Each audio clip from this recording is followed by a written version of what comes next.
Hello, I am Endlessness and welcome back to Final Fantasy VII Ever Crisis, and in this video I'd like to give you a guide for B3 Masamune in the Pro Vortex Tower.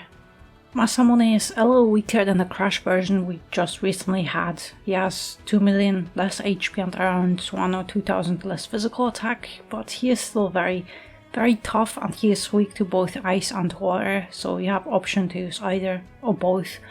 And Masamune hits very hard and he will inflict pain and agony status, so you'll be losing HP not only from his attacks but also whenever you do any action, so here's that. And Masamune will also have sigil phases and he needs a circle sigil, and those phases are very tight, so if you have a sigil boost slot you'll benefit a lot from it. So, I have Aerith, Seth and Angeal, and initially I used my Blitzrat team and I got insta-killed by his first move, so I had to heavily modify it. And yes, unless you have a full reprieve team with Tifa to just speedrun through this battle, you'll need a lot of HP and ridiculously high physical defense. But yeah, it's almost the Crash version that just got a tiny nerf to be a little bit more accessible, but it's still very tough. And I couldn't clear Crash myself, but I just did not expect an almost Crash Masamune here. Aerith has Bahamut outfit with Breath of the Earth, Baharot for heals and speed of buff, Bamboo Stick to buff water damage, Ultimate Weapon, Circle Sigil, Cura for single target heals and a defensive stat stick, and then in sub-equipment slots Tarot with HP and buff debuff extension and 2 guild weapons with physical defense for allies. Angeal has Odin outfit with Ad Astra for Veil, Stalwart Integrity for physical attack and this extra high physical defense buff, Tranquility for Provoke, Ultimate, Circle Sigil and 2 stat sticks with physical defense, and then in sub-equipment slots Angeal has a weapon with physical attack for allies to boost Sephiroth and 2 guild weapons with physical defense for allies. Sephiroth has Edgar outfit with Water Arcanum, Leviathan, Tempest for DPS and Northern Lights to debuff physical attack, Genji, Circle Sigil and 2 stat sticks with physical attack and physical defense, and in sub-equipment slots Glavenus and Mad Minute for HP and physical ability potency, and Black Whiskers to max out physical attack and boost water potency.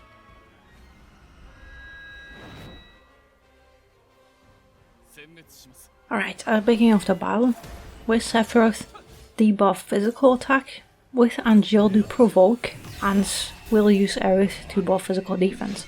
And the reason why I'm doing Provoke instead of physical defense with Angeal is because after this attack there will be another single target attack following you up, and there will be no time to apply Provoke, because Masamune has already found his target.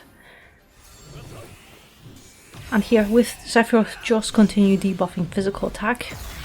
We're not doing damage yet, but with Angeal do Tranquility, mainly to get that physical attack buff.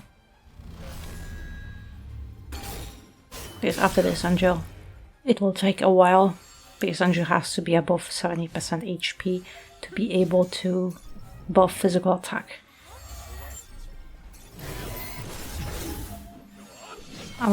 Also this was AoE attack and that's why I wanted to heal first, because Sephiroth has to be above 50% HP to be able to debuff water resistance. And with Aerith, if you have that bamboo stick, try to buff water damage whenever you can, but also you have to prioritize survival. Alright, let's debuff physical attack, because those attacks they hurt. Especially because we have agony and pain status. And there is another attack on Angeal. Devastating Void, it's always single target attack. Let's just use Veil.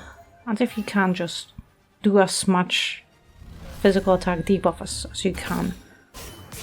But with Angeal, if you have Odin outfit you have reprieve, so you are safe, but I just recommend try to save it for a moment where you might really need it. But here you can wait for later, but any seconds Masamune will do an animation that will interrupt, and he will remove that wear resistance debuff, so if he can just try to squeeze in that Leviathan, gives you a little bit more damage. Right, let's do this.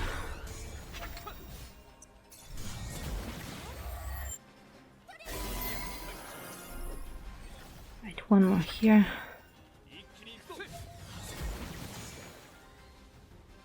And here sometimes it is AoE attack, and sometimes it might be single target, but I pretty much survive thanks to Veil. And those sigils, that's when, at least on the sigils, same as Blade Threat, I just like to save over speed on Angio and Aerith to break them faster.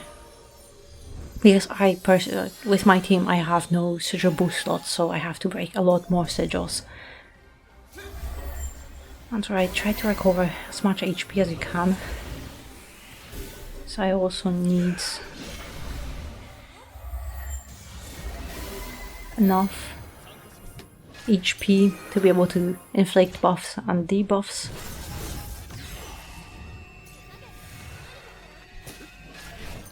Right, we should be fine now.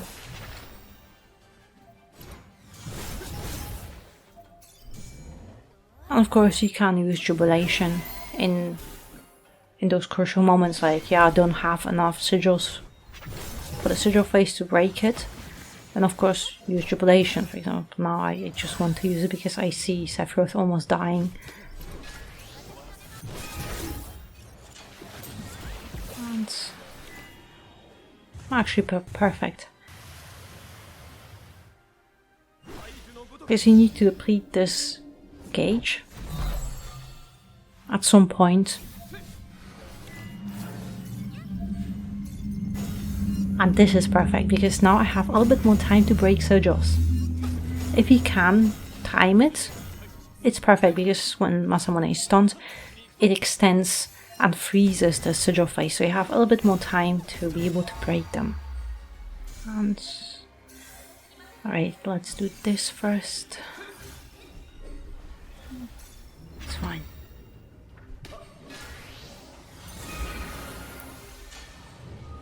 So most likely I think there will be another attack, single target attack.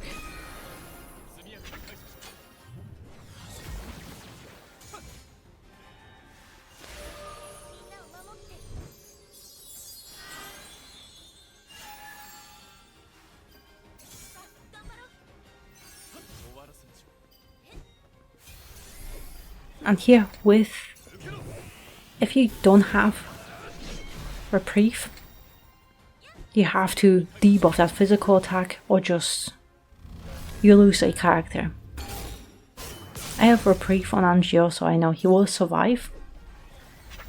So I just ignored that physical attack buff here. But those Sundering Waves, they will hurt you a lot.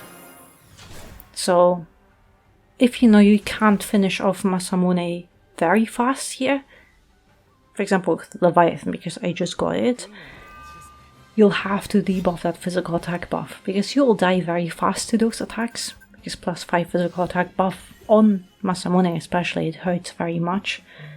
But yeah, that's pretty much the whole battle. If you have full reprieve team with T5, it just takes even less than a minute, because you just ignore all combats and battle mechanics and just delete the boss. But without it, I personally find Masamune quite ridiculous, and I do not enjoy this battle at all. It is just very tough and not really fun, but it is what it is. And I'm also surprised they actually gave us almost crash level boss on just B3. It should be a short tower with only 5 floors, but still, it got very hard, very fast.